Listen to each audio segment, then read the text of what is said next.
Mighty Blue on the Appalachian Trail, the ultimate midlife crisis. Join Steve and his guests every week as he staggers from Georgia to Maine.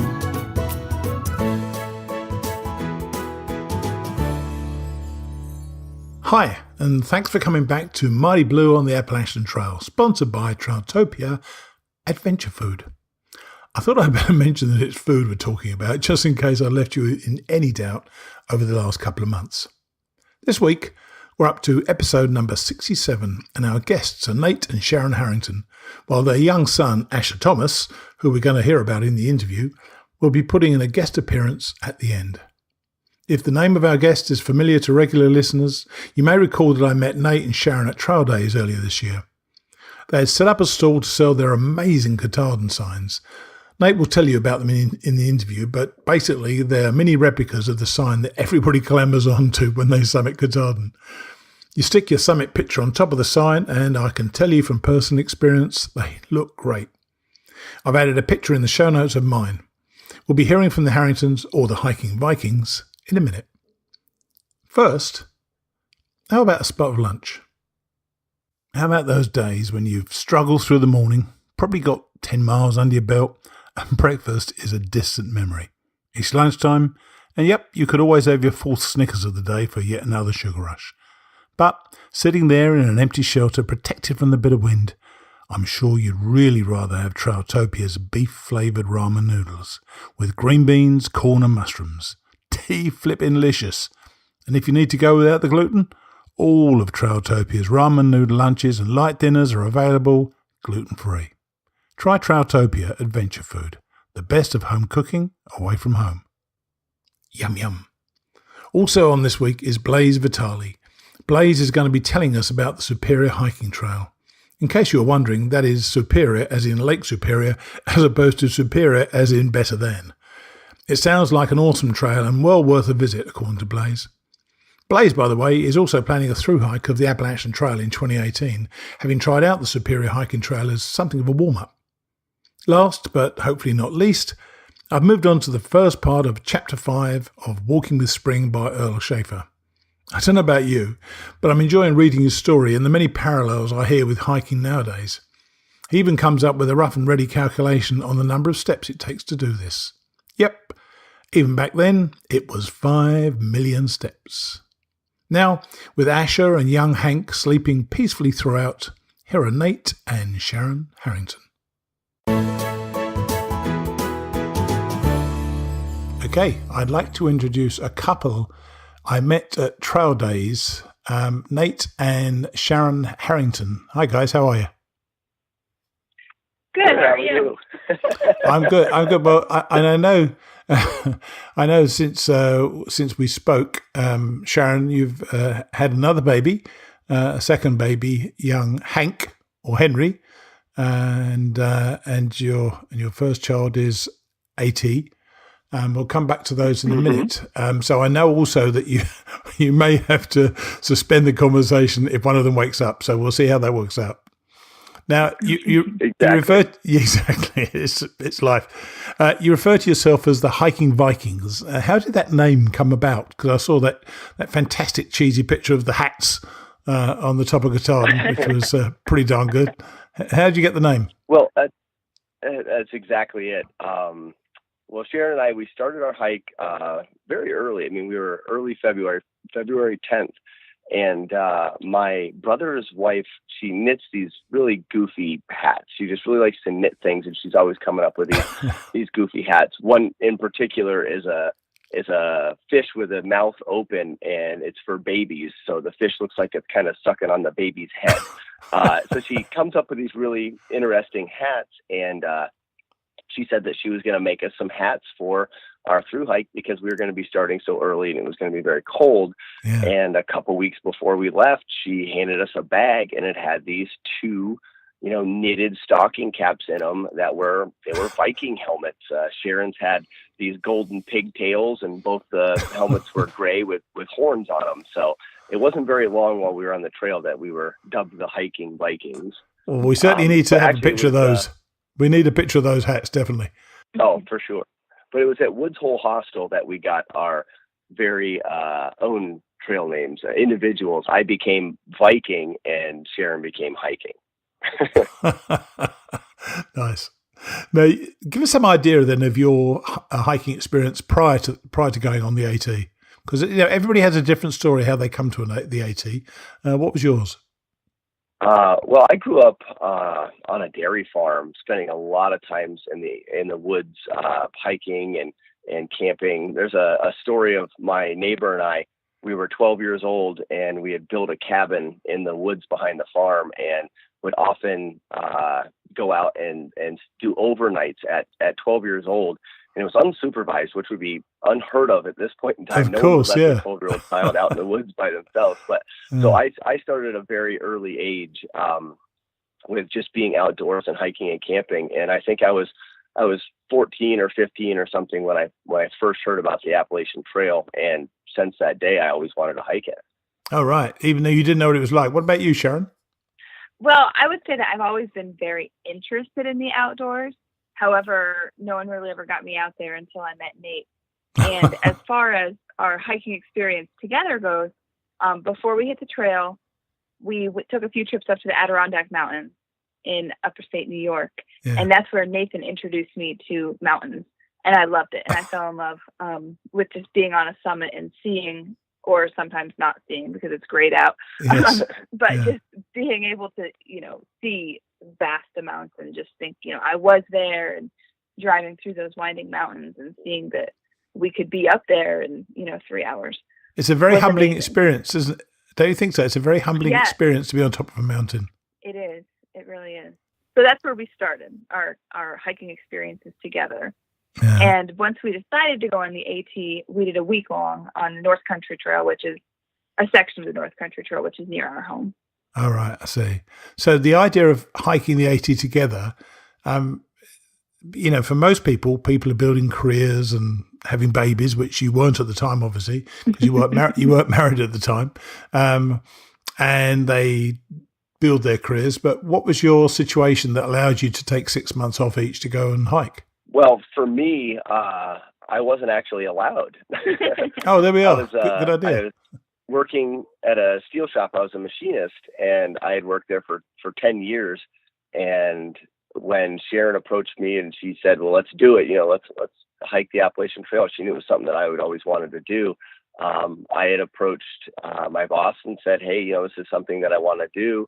And he said, I was a senior machinist at the time. He says, you're too valuable. I can't have you gone for 6 months. And I, at that point, decided, well, you can't make me stay either. So that was the end of my working at that machine shop, and I've never looked back. And what was his reaction then when you said you were quitting? And what's he been like since you did the hike? I haven't spoke to him much since the hike because it wasn't on the best of terms, but the times that I have spoken to him since, I think it was one of those situations where I guess the years leading up to it, I wasn't really happy with my job and I wasn't really happy where I was. And I think he realized that as well. Though he didn't want to lose me, I think that both of us realize now that I'm much happier doing what I'm doing. And at the time, he thought that he couldn't do without me, but he's obviously been able to fill the shoes and everything's working out for the better. Yeah, well, life's about timing, no doubt. And what about you, Sharon? How were you able to take that time off? So I took the time off actually in the middle of medical school. All right. I originally went to medical school thinking I was going to go to medical school and graduate school. So I would be an MD PhD student. But at the beginning of my PhD years, my research years, I decided that really wasn't for me. I didn't want to do the research anymore. I just wanted to see patients. So I re-entered my medical school class, but I was 3 months behind because I had spent 3 months doing research. So somewhere in my medical school career, I was going to need to take a 9-month leave of absence in order to get back on the same schedule as all of the other students. Oh, wow. So I finished my third year up, and then I had 9 months before the next school year officially started. And that was between October to July. So we knew that I had to be back to school in August. So we started a through hike early in February, and nice. That's how I had the time off. And we finished early July. Isn't it amazing how life comes together sometimes. And I think recognizing that opportunity is the important thing. So many people have the opportunity to do things. They just don't recognize it's there, do they? Mm-hmm. Yeah, it's true. Now, let's talk about the significance of your story, which is shown in this amazing video on your website. It couldn't have been more beautiful video, I must say. And I know that your journey was linked to a personal tragedy that both of you suffered. So first of all, then, Sharon, tell us about your father, Tom. My dad was, I don't know how to sum him up. I mean, he was a big, tall guy with a great personality that really everyone loved. He had an awesome smile. He was always joking and kidding around. He was always, there to help his friends. And he was always there for his family, too. And what happened? So, let's see. It would have been at the end of my first year of medical school. He got sick. And he just, he was like any typical man, very stubborn, didn't want to go to the doctor. My family, who were still back home, finally convinced him, you have to go to the doctor and see the doctor. And he went into, I guess he went into the doctor, and they sent him over to the hospital. And they found out he had diverticulitis, which is a disease that's somewhat common, I learned in my medical school experience. Yeah. But the problem is that his had perforated. So basically, he had a hole in his intestine. Oh, wow. And he was in the hospital for that. And while they were working that up, they found out that he had liver cancer. So from the time he first went into the hospital until he had surgery for his perforated intestine was about 3 months. And then after a surgery, he had a rough week, and then 2 great weeks recovering, and then another rough week, and he passed away. So he passed away about 4 months after we found out he was sick. Wow, that's fast. My mother passed away 3 months after we found out she was sick as well. It's a terrible shock. And I know, even though they're passing, because they're going downhill, it's a shock even when it happens, though, isn't it? Yes, it is. Yeah. But I will say we were grateful that we did have those 4 months with him. We were able to take a final, last family vacation down to Myrtle Beach, and he was able to walk in the ocean for the last time. Nice. We didn't know it was the last of the time, but we did have a lot of time to. I mean, even when he was sick, because it was over a summer, I was able to go home from medical school, and we just spent a lot of time together, and it was bittersweet. But I'm really glad we had that time. Of course, yeah. So how long was it before your hike that he passed? Let's see, about a year and a half. Right. And Nate, tell people about Ashley. Okay, well, it would have been 5 years before I started the AT, or before we started the AT. I was dating Ashley at the time, and she passed away in a car accident. And I just remember a lot, but one of the things that I know, I took the experience because she was the first person I'd grown very close to. I took it pretty poorly, and for a few years after she had died, I had a very hard time, and I struggled with a lot of things. And it was at that time where I was almost at my lowest, is when I met Sharon, and that was kind of like a turning point. And it wasn't easy at the very beginning. And with when I first met Sharon, it was long distance because she was in school, and then she had. And I was, kind of going through this time, and she was also dealing with, at the time, she had just found out that her father was sick. Yeah. So it was kind of a connection that we had at the beginning, because we were both dealing with the loss, and through that, I think it kind of helped us learn a lot about each other, and also kind of grow together, even though that there was such a distance between us with her, 6 hours away in medical school. And then when we took this kind of weird leap, when she had the time off, and she went out on a limb with a guy that she didn't know really that well, and decided that, hey, we're gonna hike the Appalachian Trail. Well, I mean, we've been together for a year and a half. Stranger. True, but if you think a year and a half, a lot of that time spent long distance, just talking a lot on the phone. It's was it still a commitment for 5 or 6 month hiking trip, but I think it's an incredible commitment. I admire anybody who can actually go into the woods with the person they love and spend 6 months in the feral lifestyle that we all adapt on the woods. So it's quite a task for anybody. I found it tough enough just by myself. So going with somebody you love must have been I would have thought was tougher than anything, to be honest with you. So the reason I bring up that made it pretty easy. But go ahead. The reason I brought up obviously Tom and Ashley was because I know they played quite a part in your trip. Really, did you feel the presence of both of them on the trail? Or is that overstating it? Well, I would say that it's not only on the trail. I would say we feel their presence a lot. Almost in everyday life. It wasn't the reason we did the trail for closure or anything like that. It was just we did the trail, whether or not we had that loss. Right. We felt them on the trail, I think, a little bit more than these days because we were less busy. We were more mindful of, you're out there walking for 12, 14 hours a day. All you can do is think and talk. Oh, yeah. Here there's bills to pay and there's a lot of distractions. Yeah. But, yes. I would say we still feel them every day. Yeah. Did you talk about them on the trail as well? We talked about everything. We did. We talked about everything 17 times on the trail. We knew what our children's names would be before we even decided we were having children. But that was in the way that we hike the trail. A lot of people they get together in the morning, they eat breakfast, they say, "Hey guys, let's meet up here for lunch maybe, and this is where we plan on camping." And then the group kind of spreads out, and most people kind of still hike a solo hike even in a group. With Sharon and I don't think we were more than 10 feet apart all 2,200 miles. It's we hiked beside each other every day. We ate lunch, breakfast, and dinner every day.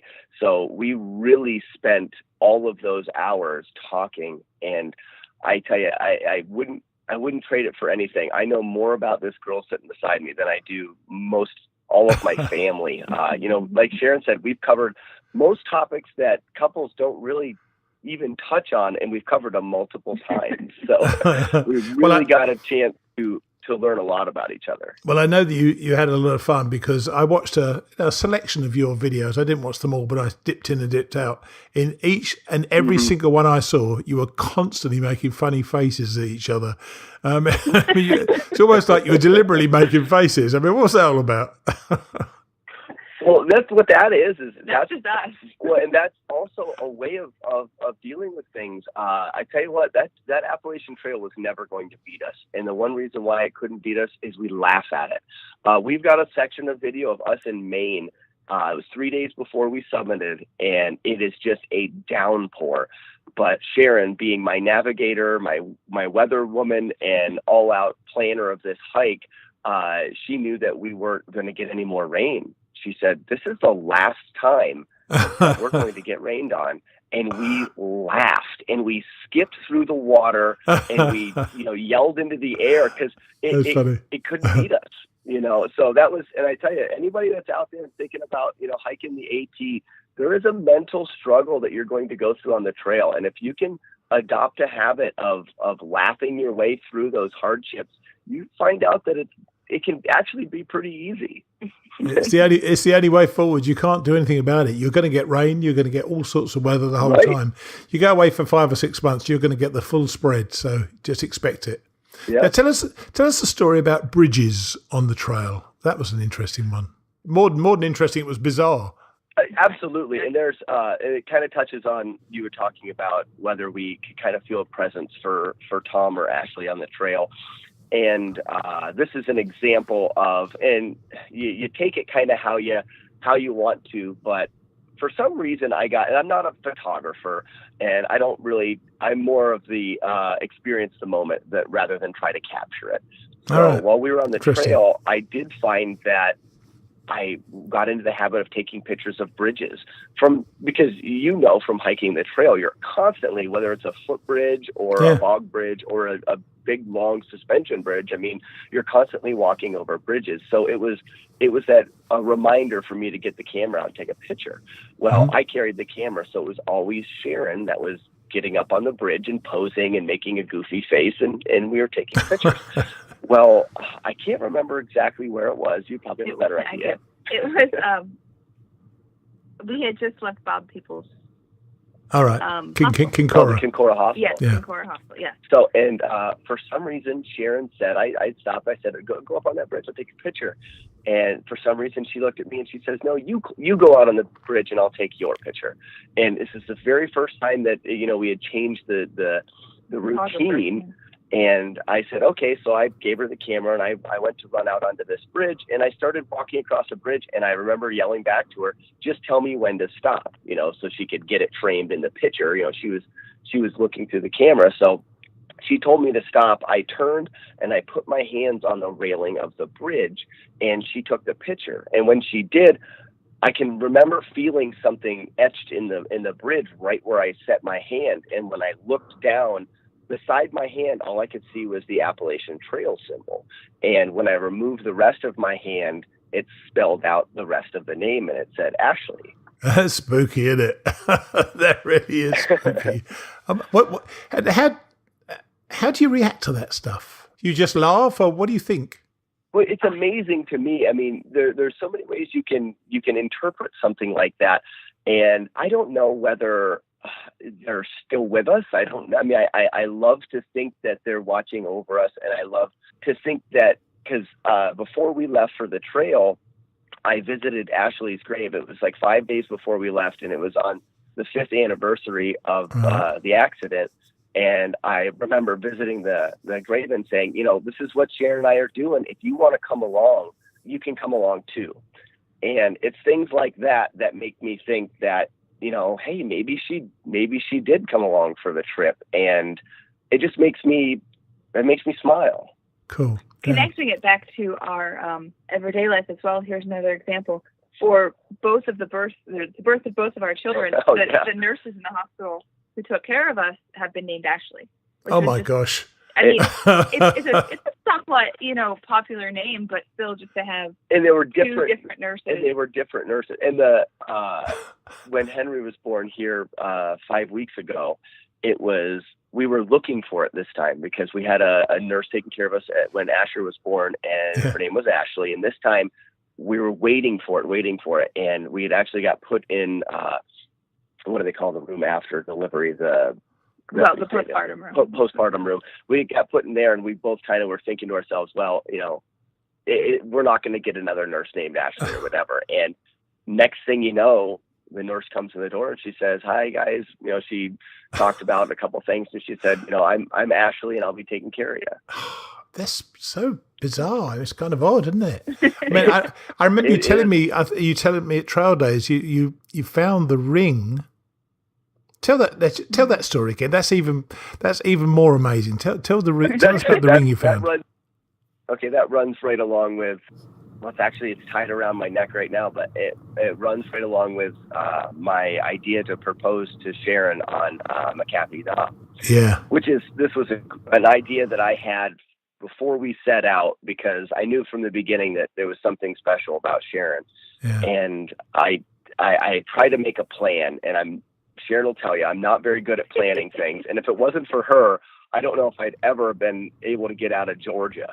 So my plan was to propose, and I thought, MacAfee Knob, that would be perfect. But I didn't know anything about how I was going to get.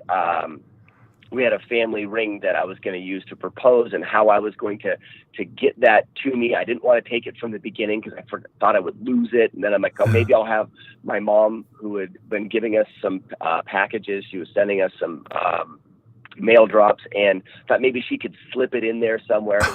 But it's such a long ways away from Springer. I thought I had all sorts of time. I thought, I'll fit it in somewhere. I know I can do it. I'm very good at procrastinating and but still making things work. And it wasn't until that MacAfee Knob snuck right up on me, I realized that I wasn't going to be able to get that ring to propose. And so I started doing all sorts of weird things. I was gathering flowers and like acorn lids, and I was going to carve something. I was spending time in the privy in the morning trying to like fashion a ring to use to propose, because I knew that the knob was sneaking up closer and closer.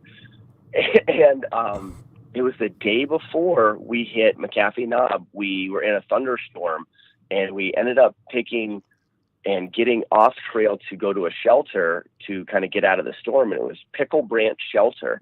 Uh-huh. And we just beat the storm there. I mean, we got rained on quite a bit, but we beat most of the lightning there, and we stayed in that shelter. Well, actually, I apologize. I left out part of the story, because it was earlier that day that I was knowing that that MacAfee Knob was coming up, and me being very traditional, I wanted to, with Tom passing, I knew I couldn't ask Tom for Sharon's hand. You know, I thought maybe I would call her mother, but how would I ever work that out? So I just took the next best step, and I looked up into the air and I just asked Tom, and that's when we had gotten to Pickle Branch, and we stayed in the shelter that night, and we woke up the next morning, and I was coming back from the privy, and I saw something shiny sticking out of the ground by the fire pit, and it was packed right in the ground. It was just the very corner of it just caught my eye, and I thought it was a piece of tinfoil or something. I was constantly picking up garbage on the trail. I had a little pouch that I'd always pick up garbage. Good man. Well done. I had just picked it up. Only when I reached down to pick it up, I had to dig it out of the ground, and it was a wedding ring. I dug it right out of the ground, and I took that instantly as Tom's way of saying yes. And you could have blew me over with a feather at that time, and I didn't know what to do. All I wanted to do was just like jump for joy. But there was 4 other guys that had stayed at that shelter. So I walked up to Sharon. I said, Sharon, I just found this ring buried in the ground. And she didn't pay much attention to it. And she says, well, you better ask to see if it's somebody else's. So I asked the other guys, and they all said no. I knew it wasn't anybody else's. It had been packed in the ground hard enough that it didn't just happen. This has been there for a very long time. Yeah. Well, at least long enough to get well packed into the ground. So I asked Sharon, what should I do with it? And she says, you should leave it here. Oh, you're thinking, woman. That morning, I took the ring and I hung it on a nail in the shelter, and we walked away. Then we stayed by MacAfee Knob that night, and then hiked back for a sunrise the next morning. And I proposed on a sunrise on the knob to Sharon, which we have a great video of that. You certainly do. I must say, that is so darn beautiful. That. Yeah, that was. So who filmed that then? Or did you just set up a camera? I did. I propped the camera up with a couple stones out on that little cropping that everybody takes the picture from. I tricked Sharon by saying that I told her, I said, oh, everybody gets a picture on MacAfee Knob. Why don't we get one at sunrise? Yeah. So that was my little boy there. And then I got her up there, and I said, well, there's no one to take our picture, so I'll set the camera up and I'll just hit record, and we can just take a still out of the recording, and that'll be our picture, and we can cherish it forever, So that was my trick. And I remember wanting to wait for the sun to come through. It was just gray and overcast, and it just kept peeking through a little bit. And we had eaten breakfast, and next thing you know, I kept going back and forth to make sure the camera was in the right spot. And at one time, the battery ran dead, and I had to change the battery. Oh, and I remember always trying to remember Sharon's position so that I could get her centered. And then the sun started peeking through, and I walked back over there, and there's Sharon brushing her teeth with toothpaste coming down her chin. And I'm like, put your toothbrush down and, get over. Where were you standing? You were standing here, you were standing there. And I got everything into position at the perfect moment. The sun struck through the clouds, and we've got this beautiful silhouetted video. You do. And I asked her to marry me.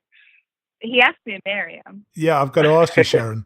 I've got to ask you. So did you know nothing about this at all? Had you had any suspicions this was happening? No. And I thought he was acting really weird because he kept picking up pieces of grass. I thought there were little flowers, and I just thought. My wife told me I was behaving weird when I proposed to her as well, by the way. But he's interested in these, I don't know, and all this little foliage along the ground. I don't know. But then we had sort of played a game throughout the entire trail, and we would say to each other, "I have a question," and we'd say, "What you gonna do with all that junk in your attic or something?" Because it's a song. It's a song, yeah. What you gonna do with all that junk, inside your trunk? Yeah, something. But we would use that little ditty, and it was a joke. So we would always say, I've got a question. So I'm standing there, just getting done brushing my teeth, I was looking at the sun, watching it come up, and Nate said to me, "I have a question for you." And I said, "Yeah, what's your question?" And I looked over at him, and he wasn't there. He was on his knee, and I was like, oh my gosh. And the question was, "Will you marry me?" Yeah. And I said, "Yes, of course, wonderful." We hugged, it was wonderful.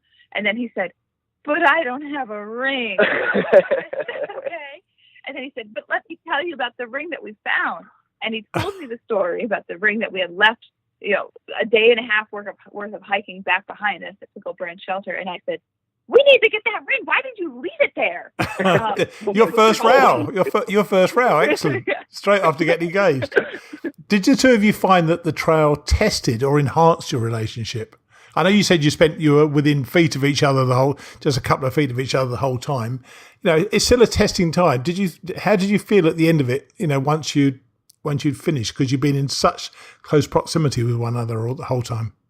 When you're talking about whether it tested or enhanced, I think it just brought us so close together. I don't know if there was ever really a time where it tested us as a relationship, because when it tested us individually, when either one of us was having a hard day, the other one was always there for each other, or we were always there for each other. And really, it eliminated any doubts that I had ever had that I had met the perfect person for me. So if anything, it sealed the deal.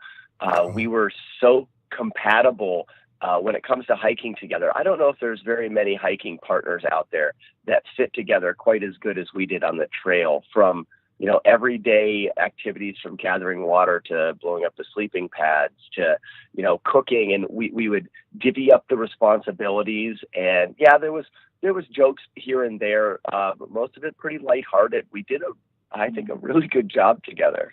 I think it allowed us to spend a lot of quality time together, whereas, I'll say people in the real world or people in normal life, a couple the real world would be together for 5 years and not get as much quality time with each other as we did.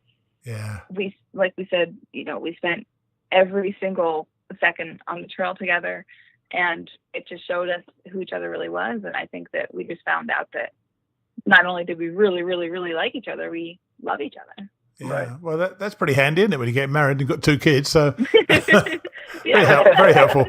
So what was your post-hike experience like? Because I'm hearing more and more recently about people getting depressed and stuff. Did one of you suffer worse than the other? Or did you, because you were together, did you cope with it fine? Well, I think that we did a good job of keeping ourselves really busy right as soon as we got off trail. We summited on July 12th. We got married on July 22nd. We moved to Philadelphia on July 31st. Wow. So I could start medical school on August 3rd.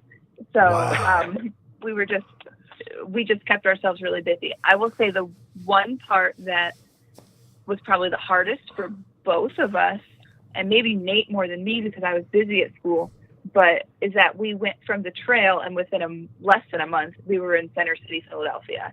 No trees, no fresh air, people everywhere. Living in the basement of a skyscraper. Yeah, living in the basement of a skyscraper. And we still had the hiker enhanced senses, so we could still smell really well.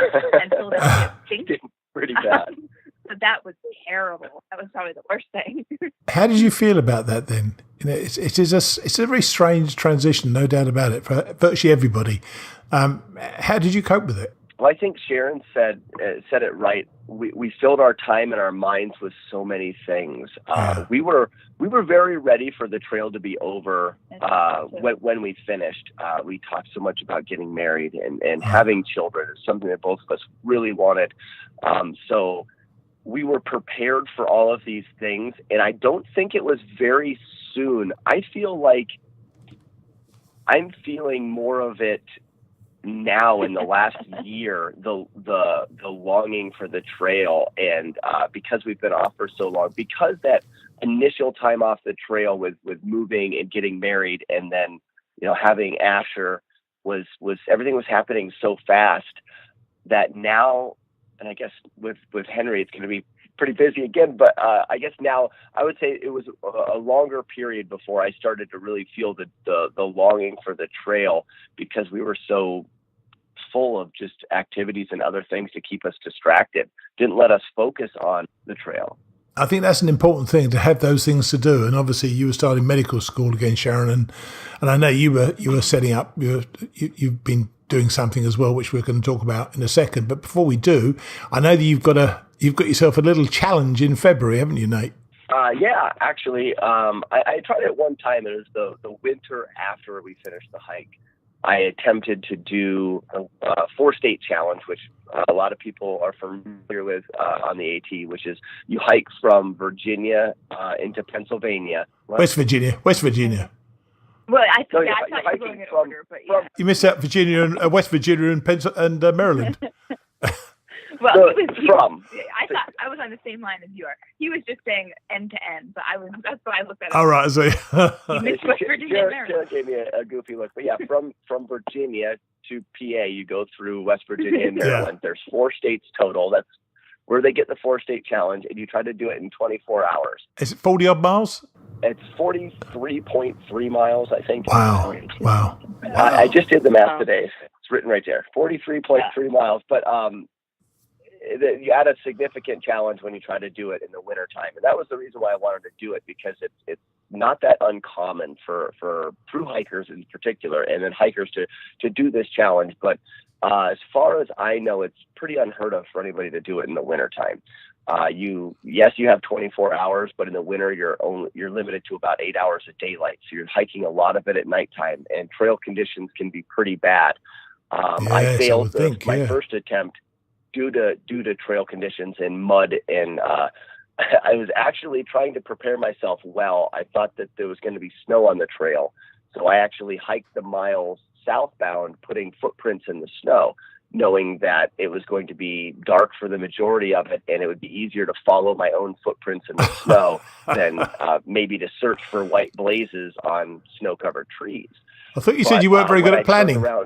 I thought you said you weren't very good at planning. I thought it was genius, but when I turned around the day before I was ready to turn around and go northbound, it heated up to 60 degrees and it melded everything and turned it to mud and slop. That's funny. And the day that he finished his southbound hike, he had hiked 12 miles to the West Virginia line, and he planned to camp there and then start hiking, at 8 p.m. or something, so he'd get a good 7 or 8 hours of sleep. Well, he said if it's 10. This was the poor ranger of some sort. It was a park ranger, but a trail maintainer came by and said, "You can't camp here." So he pretty much hiked 12 miles south, turned around and started hiking north again. So even though he only made it, I think 18 miles into the challenge, he had hiked 30 miles in that 12-hour period. It was poor. That was definitely poor planning on my part. But to get on with it, and if people wanted to check that out, on our YouTube channel, Between the Blazes, there's a whole video series of my first attempt at the Winter 4-State Challenge. But I'm doing it again this year, and I've got in contact with another hiker, YouTube hiker, Bigfoot. People may be familiar with Follow Bigfoot.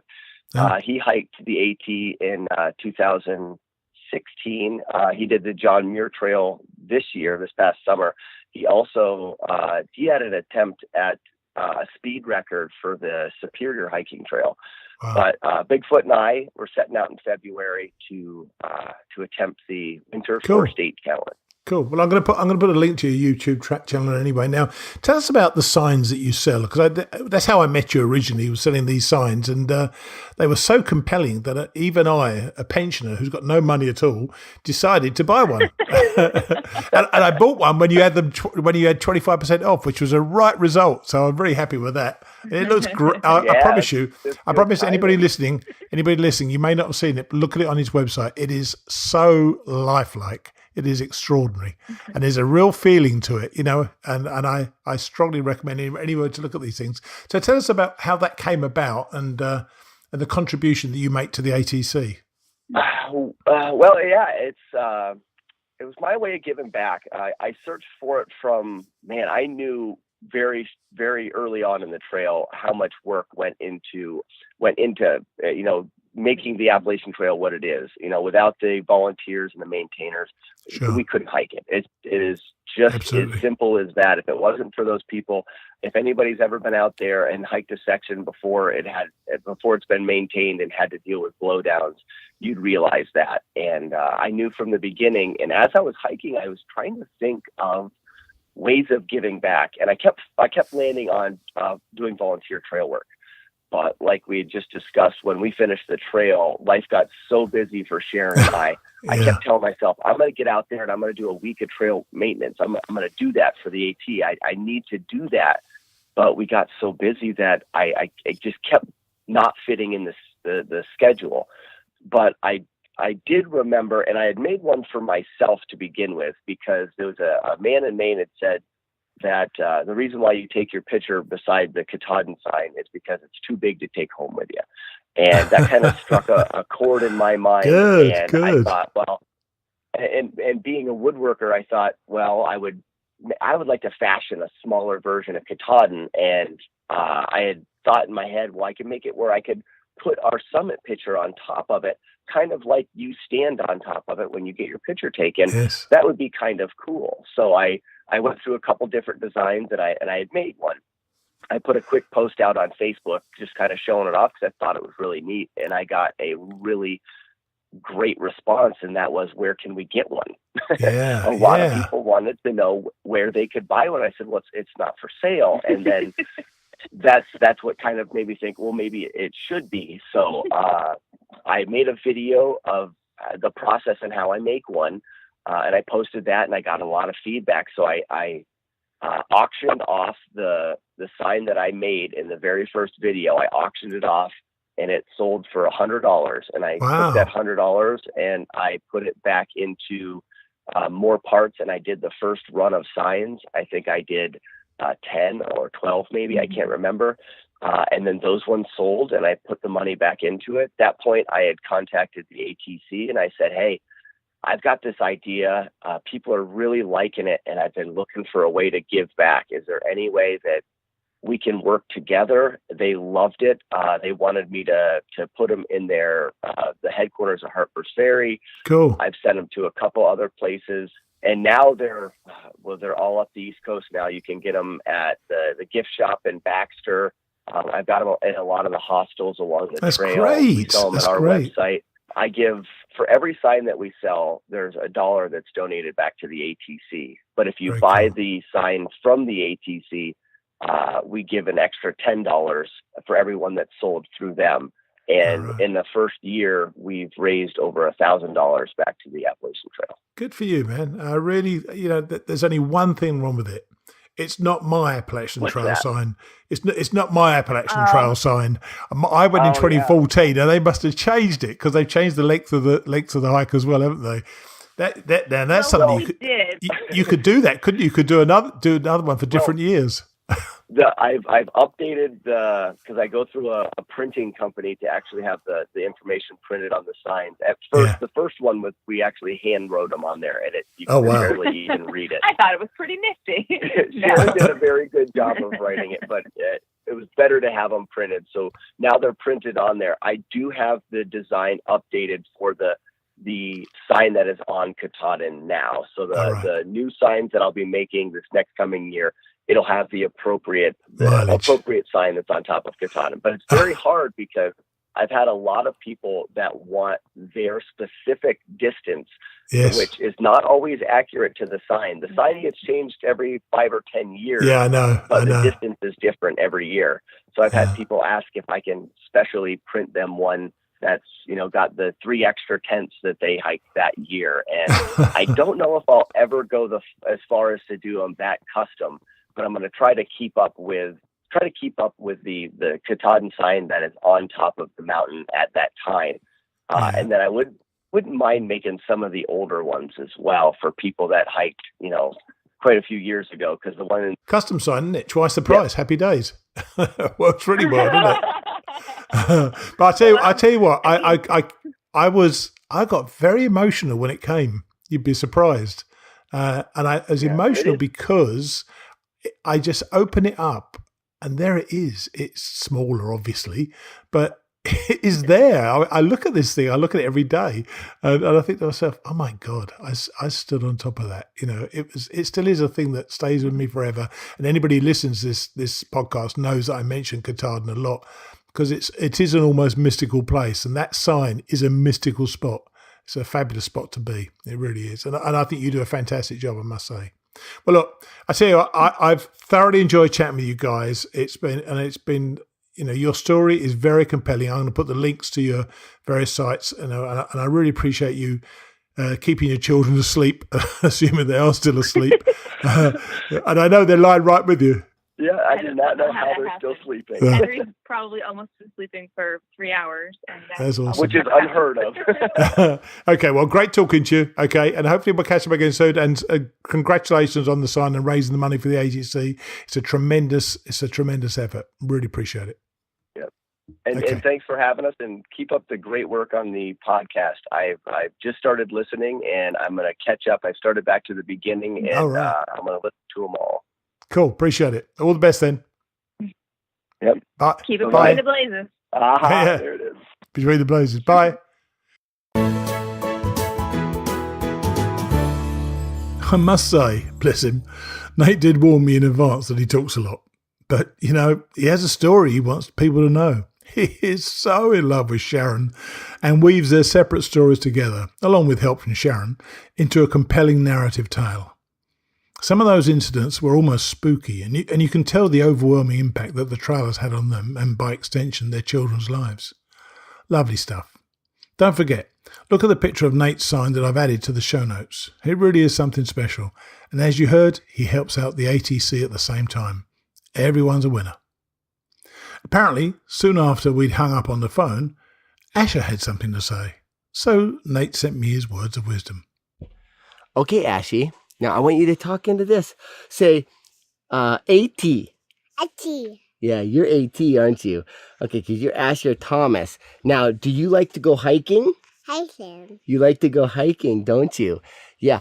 Do you like to go hiking up mountains? Uh-huh. Hey, mountains. Yeah, you want to go hiking up mountains, don't you? Yes, Daddy. Here's a mountain. Say bye-bye. Bye-bye. Bye-bye. Can't say fairer than that, can you? A young man of few words. Mind you, with Nate around, I think he does pretty well. I know we've talked about the possibility of depression after the trail recently, and I've noticed that those who throw themselves immediately into another focus seem to do better than those who just go home for a rest. Nate and Sharon had so much going on when they finished, and they didn't have time to get down about leaving the trail. Just an observation. I wonder what you all think. Now we have Blaise Vitale on the Superior Hiking Trail. Blaise answered the call for another trail and really opened my eyes to this one. Just Google the trail and look at some of the images. They are stunning. Here's Blaise. Okay, I'd like to introduce Blaise Vitale. Blaise has volunteered to help us out with the Superior Hiking Trail, and I did a little bit of research on this. It looks spectacular. So firstly, hi Blaise, how are you? Pretty good. Good. And thanks for doing this. And you wrote in that you could talk to us about the Superior Hiking Trail. So tell me, firstly, really, where does it start and where does it actually finish? The Superior Hiking Trail travels along the north shore of Lake Superior in Minnesota. Yeah. Goes all the way from Grand Portage up by the Canadian border, wraps through the city of Duluth and ends on the Wisconsin border. Wow. It wraps around or goes through the city of Duluth? It actually goes through. So if there's about 50 miles, that's actually relatively urban, but it's through the hills out on the outside of Duluth. And it's actually, you're amazed. It's amazing how you can be inside the city of Duluth and still seem pretty remote. It does sound amazing. I was like, all the pictures on Google Images are extraordinary. And I was reading up about it, and it says that Backpacker magazine named it the trail with the best trail camp shelter conditions and with the best signage in the country. So what is it about the setup there? How is it run so well? Well, it's a complete trail. There's rare sections that you have to go on pavement, or even gravel roads. Occasionally you're on there's rare sections also that you're on a snowmobile trail, but basically it's a complete trail for nearly the entire thing. There's been a fairly active volunteer network that's been building up the trail, so it's complete all the way to the Wisconsin border as part of the North Country Trail. Was just finished this year. There's an active Facebook association. That always helps. Which really helps to let you know trail conditions. There was a bridge that was out this past year. You could figure out if the water was passable, depending on how much rain had been coming on the rivers. Oh, right. But basically, the trail itself is spectacular. Yeah, it really does, and it literally is virtually on the cliffs, isn't it? Or basically overlooking Lake Superior all the way around, isn't it? There's a lot of sections that you can't see Lake Superior, but I'm in training for the Appalachian Trail myself, starting in March. I know, and I wanted to get some hills because where I live is very flat. Yeah. And there's the trail follows part of a branch of the Sawtooth Mountains.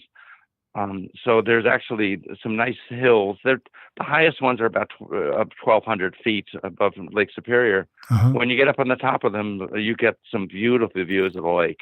Oh, it sounds great. How did you actually discover the trail then? Actually, I was with my son. I was getting ready to go on a Philmont trek with the Boy Scouts. Right. And we decided to do a shakedown hike up there. Yeah.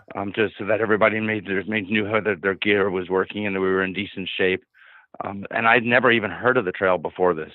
Yeah. So we did about 25 miles over a weekend, and that was a phenomenal trip. And I figured after coming back from Philmont, I figured I set a goal that I was going to section hike the entire trail. And I've now done all 320 miles of the trail. Oh, really? So over what period of time then? About a year and a half. Oh, really? So you've really got into it then. And what's the most time you actually spent in the woods on this trail? 5 days. I did 2 5-day trips. And what is it? I'm looking at it. You're right. There's no high mountains, so it's a good preparation. I'm sure there are plenty of ups and downs, but not desperately strenuous ups and downs. Is it anything other than backpackers on there? Do they allow horses on there? They do not allow horses. There's a few sections where there's snowmobile trails, but even where there might be you might run into a four-wheeler perhaps, but I really didn't run into any of those. All right. So tell us something about the trail then. So, what were your general impressions or your overall impressions then? Well, it's quite remote. A lot of times you're on the trail, particularly if you're during the week, you can be completely by yourself and see 1 or 2 people over the entire day. Wow. There's a lot of beautiful campsites. So a lot of times you can decide how far you want to walk, and then there's some nice campsites. Do they have a shelter system like they have on the AT? There's a few shelters along the snowmobile trail, which you could possibly use, but those are really designed for the snowmobile traffic. But of course, they're in the summer. There's no snowmobiles. Yeah. But most of the trail, there's really no shelters. And what time of the year have you been then? Most of the time I've been there in the spring or the fall. I've done some hiking in July and August, like June and July, but it starts getting really buggy in those months. All right, I see. It's always good to know because you're going to find bugs at some stage on the AT as well. And what about accessibility in terms of resupply? Okay, well, it is quite remote, and I know I met a couple people who are veterans from like the Appalachian Trail or Pacific Crest Trail who have come up to do this trail. And they actually say the resupply is one of the harder things. There are a few towns that you go through, but they're pretty small and they're not immediately accessible to the trail, or the roads that go along there tend to be very lightly traveled. So sometimes you do have to, if you're going to do a full resupply, oh wow, you have to walk in quite a way. When I was doing it, I did a lot of weekend trips or day trips. Yeah. So I just carried all my food. Even the 5-day trips, I'd have to take 5 days worth of food with me. Yeah, that's definitely a factor. there are also some nice shuttles available, so that a lot of times I would, like when I was doing a 50-mile section or something, I'd just get a shuttle and I'd have to get back to my car. And that's a completely different challenge than just walking one way and walking back, which I have to do for part of the trip. Yeah, yeah. It's funny though, I'm sure every trail has its own issues to manage. You have to work out the logistics of your trail, of your hike before you go. And if it means you have to carry 5 days of food, then you have to carry 5 days of food. As simple as that, isn't it, really? And what about water then? How easy is it to get water from the times you've been? Water is generally abundant. There's lots of little streams and rivers that you're crossing. There's a few times I've had to get water out of like at a beaver pond. But otherwise, it's actually the water is always stained brown, but it's good quality and it tastes good. Oh, stained brown. So you don't need to carry much at all. Oh, right. Okay. So, the idea of stained brown water is not appealing to some people. I must admit, it's not desperately appealing to me either. But it tastes okay once it's filtered. Yeah, it tastes fine. Some of the brown comes from all the abundant humus and that's in the oak leaves that are in the soil, and some of it comes from the fact that this is along the Iron Range where they mine iron. Oh right, okay. Well, okay, you definitely need a filter. So So you say you've got future hiking plans. You're going to do the AT. You're starting when March? You say? I leave March 29th. All right. Well, good luck with that. Are you? Did you find this was? How has it made you think about the AT? Did you feel comfortable in this particular trail? This was definitely a challenge. It got me ready for the AT. I believe I should be ready to go, and it gave me a goal to work for. Yeah, I bet. Yeah. Because I've been planning to do this for a long time, but I'm a mature hiker. I wanted to make sure I'm in shape. And you know what? It seems to me that a lot of our audience is mature hikers, Blaze. So you're amongst friends. There's no doubt about it. There's a lot of people who regard themselves as mature. So you're starting March the 29th, and how long do you expect to take to finish it? Or have you got no plans for that, just as and when? I'm going to be planning for 5 to 7 months. I'm actually doing a flip-flop. Oh, right. Interesting. So I'm actually going to start the trail in Southern Virginia, and I'm hoping to finish most of Virginia first. Right. Then I have to come home for a few weeks around the time for my son's graduation. Okay. And at that point, from the rest of the trip is going to be southbound. Okay. Well, good luck with that. I tell you, you're going to have a blast, man. I tell you, you really are going to have a great time. But I'm going to put a link to this trail, the Superior hiking trail, in the show notes. It is an absolutely gorgeous place. I may even put a photo or two up there as well because it looks so beautiful. But thanks for bringing it to us, Blaze. I appreciate it. And thanks for your time in talking to us. And good luck on the Appalachian Trail. You're going to need it. And you're going to have the greatest time of your life, I promise you. Well, thank you. And thank you for putting these podcasts out. These have been very helpful for me also. Oh, great. I'm so pleased. Okay. Well, I hopefully I'll speak with you soon. And when you get on the trail, perhaps you can call in after a couple of 100 miles to tell me how you're enjoying it. And we can record you on the show. Well, I don't want to compete against Bruce. So. There's no competition. It's hike your own hike. You're going to definitely learn that, man. I'll tell you, when you're out there, you definitely have to do it your way. Nobody else's. You really do. Oh, dear. Okay. All right, mate. We'll take it easy and good luck. Bye. Great. Thank you. Bye now. Sounds nice, doesn't it?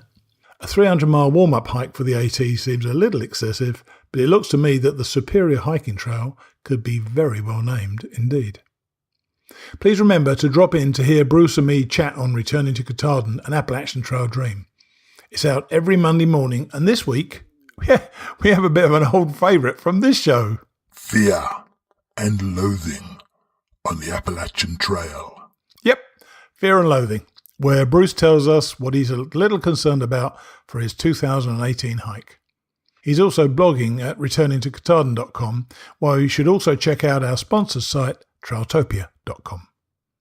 Next week, we have a surprise guest. Now, when I say surprise, you're probably thinking, I don't know, Jennifer Farr Davis or Bill Bryson. Well, it's neither of those.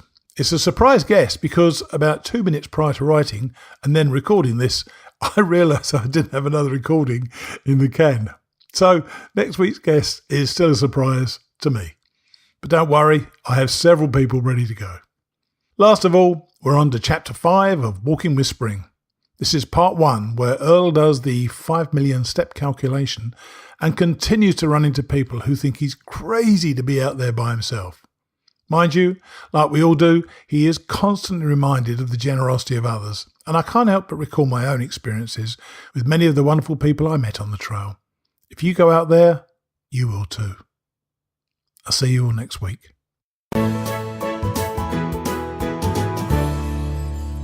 Chapter 5. Storm Camps and Pinnacles. People and creatures and wearisome miles, storm camps and pinnacles, how will it end? Somehow the joys seem to balance the trials found in the future around the next bend. The Appalachian Trail crossed from Tennessee to Virginia a few miles south of Damascus, approaching the town through a grove of tall pine trees. I stopped at a gas station to get a road map and at a grocery store for supplies. A May Day celebration was in progress, a carnival in full swing. On the far side of town, the trail slanted up a long ravine to the crest of Iron Mountain and came to Feather Camp Fire Tower. The towerman wasn't surprised. He had heard I was coming through. Southward loomed Mount Rogers, highest peak in Virginia at 5719 feet elevation, and nearby White Top, almost as high and easily recognized. Between them is an alpine area similar to parts of the Smokies. The trail has recently been relocated through this area. The warden said he had spotted a smoke beyond White Top where North Carolina, Virginia and Tennessee meet in a zigzag line. He had to get a cross bearing from another tower to determine which state the fire was in. My stop that night was farther east at a spring near Skulls Gap. A thunderstorm was threatening, but it went down a side valley and the morning weather was perfect. Once a long black stick, supposedly, moved and became an 8-foot black snake. Herds of cattle were grazing, usually with a giant bull presiding, and these had to be detoured. Even a bear or a mountain lion will not attack such a monster. Pasture lands continued all day, with marking poor, and camp was pitched in a clump of pines. The night was windy and cold, and an early start brought more pastures. Breakfast was cooked at an abandoned cabin, which gave protection from the wind. A fire tower in this district had a large "No Visitors" sign, which was scrupulously obeyed. Many rail fences crisscrossed the grasslands during the afternoon. Dry camp was pitched under pines after dark. Morning brought rain and a farming community and a man burning trash. This was C.S. Jackson, retired after long service in the U.S. Forest Service, and the man who had first marked most of the trail in the Holston district. He had been in charge of a CCC crew fighting a stubborn fire on the ridge I had followed the previous day. He spoke of the fine crop of hay on his farm, stacked in the usual way, in conical shape around upright poles. Farther along I caught up with a tall, slow-talking and slow-walking individual and stayed with him until the trailway turned up Farmer's Mountain, overlooking Billsby Dam on the New River. This stream is one of the oldest, geologically, in the world and certainly one of the most unusual. Its highest headwaters are in North Carolina, near Roan Mountain. It trends northeastward into Virginia, then gradually veers westward into West Virginia, cutting through the Alleghenies in the deep, long New River Gorge. Its waters eventually flow into the Ohio and Mississippi rivers and empty into the Gulf of Mexico, completing more than 2/3 of a circle. It is the last of the Appalachian rivers to break westward out of the Blue Ridge Loop. Rivers farther north rise in the Alleghenies and break through the Blue Ridge to the Atlantic Ocean. The trail turns southward along the railroad and New River for about 6 miles to Fry's Junction. Waiting for a train in the station was a man who said he had been bitten by a spreadhead years before, but reached a doctor within 15 minutes. The sickness that resulted recurred every year during hot weather, and he believed the poison remained in his body. Other snakebite survivors have since told me the same thing. Spreadhead apparently is a local name for cottonmouth moccasin. Evening brought heavy rain. No one in Fry's seemed to know anything about the trail. One man said a ferry operated to Galax, but not this late in the evening. The storekeeper said he was closing, but I could be out of the wet at his place across the street while deciding what to do. He then insisted on providing supper, consisting of ham, spoon gravy, and other leftovers, which tasted mighty good to a famished hiker. He then drove me around by road to Galax, where I was able to get a room in the tourist home. This was my first night spent indoors since the moor home at Waterville and marked the end of my first month of hiking, and also a distance of about 500 miles, the right progress for a trip all the way. This fact, along with a good night's sleep and clearing skies in the morning, restored my cheerful outlook. My map indicated the trail route going southeast to the Blue Ridge Parkway, so I followed roads in that direction and intercepted the scenic highway near the North Carolina line, a few miles north of Grandfather Mountain. The parkway follows the eastern Blue Ridge, in this region a plateau with its eastern rim overlooking the Piedmont. The AT cut back and forth across the newly built parkway along the old Ridge Road, with marking no more than a trace. Toward evening, I met a farmer and asked the distance to Gullock's. He said about 25 miles. By sundown, I must have gone at least 30, the longest day's walk of the entire trek. The point of total exhaustion was near. The road was flanked mostly by fields, but I finally came to a patch of woods and turned aside. That night I dreamt of a path that moved underfoot like a treadmill, so rapidly I lost ground instead of gaining. In the morning I came to Puckett Cabin, along the parkway. This hewn log structure was the home of Aunt Arlene, who travelled to hundreds of isolated cabins as a midwife. Meanwhile, she had 24 children herself, but none lived past infancy. She died at the age of 102. I was following the parkway now because it had taken over the trail route. Flame azaleas were in full bloom along the roadside, together with dogwood and many species of groundflowers. Visible to the east was Pilot Mountain, a massive pinnacle jutting from the Piedmont. By now I was weary of road walking. Abruptly came an interruption. Veering eastward, the trail came to a deep, wide gorge. Jutting from the bottom of that steep-walled canyon was a peak as pointed as a pyramid, its top reaching the level of the canyon walls. Did the trail actually cross that incredible peak? It did, descending through a sag, then up and over the pinpoint summit. It was rock work, pure and simple, with a precipice on either side. Yet rhododendron grew from crannies and the air was fragrant with their blooms. Any pack at all, much more than the 40 pounds I was carrying, was a handicap and even a hazard. The view from topside was astounding, with the Dan River so close on three sides that it seldom could be seen because of intervening trees. On the far side it was necessary to go backward most of the time, along narrow ledges and clutching bushes to keep from falling. Marking was close together and very necessary. Wading the river was next, and then the ascent of the Iron Ladder, up a sheer cliff grown solidly with rhododendron. This couple of miles was probably the most rugged and most spectacular segment of the trail, which now has been relocated far to the west. This incredible peak is called the Pinnacles of the Dan and is visible from the parkway. The story of how the Pinnacles of the Dan came to be part of the trail was told me years later by Charlie Thomas, one of the most loyal and most eccentric of all the headquarters gang. Charlie and another old-timer were on a trail scouting trip with Myron Avery. Captain Avery was farther south, marking and measuring. They decided to play a joke on him by pretending to route the trail over the Pinnacles, expecting him to reject the idea. Instead, he climbed the peak, was impressed with the view, and approved the route. They might have known. He always favoured the scenic way rather than ease of access. More road walking followed the break at Pinnacles of the Dan, and heavy rain began falling. At dark, I was forced to stop in a rain-drenched woods. A fire was essential. Instructions for fire starting sometimes say, find a mouse nest. It is much more practical to make one. Pick the tiny twigs under evergreen trees, laurel bushes or other resinous growths, and crush them into a ball. When held over a lighted match, this ball of fine twigs will ignite, whether wet or dry. Then bigger and bigger twigs are added. I gathered firewood, still carrying the pack lest it be lost in the darkness, and set up a pole and poncho shelter, facing west away from the rain. About midnight, a clear-up storm roared in from the west, collapsing the shelter. I broke up the pole frame for wood to keep the fire burning and huddled under the poncho until the rain stopped, then hunted more poles to erect a windbreak. That was a night to remember, or try to forget. I remember the twinkling stars.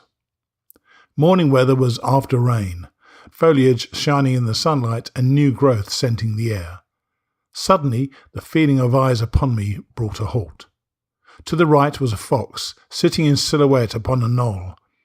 While I remained motionless, it stayed, but with my first step, it wheeled away, the sunlight glistening on its grey fur.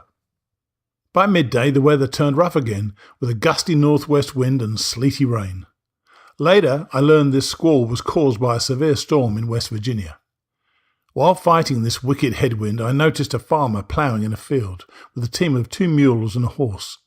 He waved, then halted the team in mid-furrow and came over to the fence, a most unusual action for any farmer, especially in the South.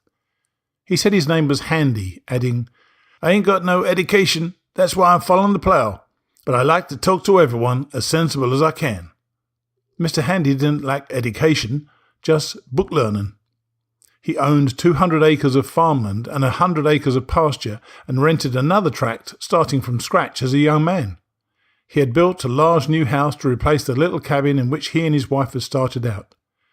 He invited me to go along with him to eat, saying, "My wife's in the hospital for an operation, but my girls are coming over from her place to make something. If she don't come, we can cook up a snack ourselves." Ordinarily, I would have declined with thanks, but somehow this was different. Mr. Handy resumed ploughing toward the far end of the field, with me walking alongside and recalling the days when I had worked on farms and did some walk ploughing myself. Then I noticed a young man by the fence row ahead.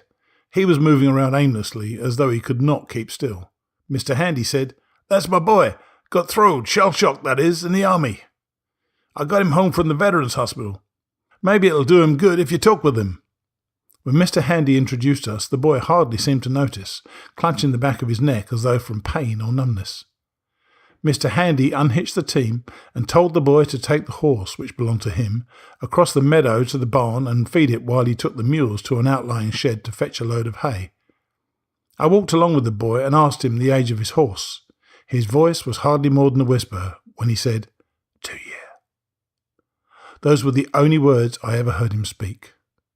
At the barn he fed the horse while we waited for his father to arrive with the hay cart. Suddenly, a strange thing happened. He took off his corduroy cap, set it on my bare head, and stepped back to see how it looked. I got out my floppy rain hat, my only headgear, and set it on his head. That made him laugh a little. Mr. Handy soon came in a hurry, just ahead of a rain squall. We unloaded the hay and then went to the house, where his daughter had indeed come and made a little something. Included were fried ham, spoon gravy, made it from the fryings, stewed apples, goat's milk, and real southern cornbread, the kind that is broken, not sliced. We talked at least an hour. Mr. Handy said I should stay the night, or a week for that matter, but I told him the spring weather was moving north and I was going along. He agreed that this was logical, but it took another half hour to get away. For a man whose wife was in hospital for an operation and whose son was almost hopelessly shell-shocked, he was remarkably cheerful. He said that Meadows of Dan were about 3 short miles away. My estimate was more, but the icy rain squalls may have been a factor. At the store I bought supplies, then stood by the pot-bellied stove to warm up. The storekeeper recalled a shelter at Rocky Knob, a few miles up the parkway, and I determined to reach there if possible. Weather was clearing as I soon came to Dale Mabry Mill and stopped to take a picture. In the old days, this was the centre of activity in the mountain community, including grist mill, sawmill and cider press, along with the nearby wheelwright and blacksmith shops. The wheel was about 15 feet high, overshot, and fed from a long wooden spillway. The area is maintained by the National Park Service as a historic point. I finally stumbled into Rocky Knob by starlight and found the shelter was of stone, open on 3 sides and with a cold wind howling through. I gathered some snags for fireplace wood and a sackful of leaves to cushion the stone floor. The temperature must have been around freezing. The morning view from Rocky Knob showed the Piedmont eastward, studded with pinnacles. Within this vista, about 10 miles away, is Ferrystone State Park, where the tiny, cross-shaped luckstones are found. Near the pavilion was a metal AT marker, and marking continued for about a mile, but faded in the middle of an overgrown field. I headed back to the parkway. Half an hour later, a Park Service car stopped and District Ranger Bill Lord offered a ride. When I declined, he stayed to talk a while. He had heard about me at the store in Meadows of Dan. We were discussing the flower display along the parkway when 2 elderly ladies stopped to admire a bush of azaleas. Bill said he hoped that they didn't try to pick any and force him to take action, but they only admired and soon were gone. Bill had been to Europe during the war and had since gone back to visit in Switzerland. As we talked, the smoke chaser assigned to that section of parkway came by and also stopped. Patrols like his were necessary because people often threw burning cigarette butts or matches from cars and caused grass or brush fires. He said, "It's not guys like you we worry about. You know how to handle fire. It's the picnickers who make fires where no water is available and the drivers who don't use their ashtrays." Concerning rattlesnakes, a favourite subject, he said they really could strike their own length, rising from the coils before striking forward. Later, I began to count steps, checking against mile markers, and found my original estimate of 2,000 per mile to be about right. This is true of fairly level terrain. Steep uphill requires about twice as many, and steep downhill even more, something like changing gears in a truck. On the basis of this, an all-the-way hike over the Appalachian Trail requires at least 5 million straight-ahead steps. The campground at Smart's View included comfort stations, drinking fountains, fireplaces and picnic tables. Prominently displayed as a historic structure was Trail's cabin, similar to Puckett Cabin and said to be the last of its kind built. The floor was dirt, the walls unchinked and the fireplace of filled stone. It is said that pioneer mountain people were never satisfied without two things: plenty of good water and plenty of fresh air. Trail's cabin certainly provided the latter. My bed that night was in front of one of the picnic fireplaces to allow a warming fire. Voices somewhere indicated other campers, but I didn't see them until morning. It was a middle-aged couple who said they had wintered in Florida and were now on their way to summer in Maine. What a rugged life! Later, while shaving in the comfort station, I marvelled that they had even spoken to such a wild-haired and whiskered individual. Since it was Sunday, I tried, but still must have looked unusual. Sightseers stared at me as much as at the scenery. At Pine Spur, 2 men were setting up a movie camera. I shied away lest they judge me suitable for a wild man from Borneo role. Dozens of people were on the overlook, admiring the view. I felt detached from them, like a stranger in a far country. Northward, the AT was sometimes traceable next to a parallel dirt road along which I came to a store. A man lounging in front asked about the Smokies, which he had visited several times. He told of a man who went into the bush for as long as 6 months at a time, and people thought he was only a woods bum. Actually, he was a government man scouting the park trail system.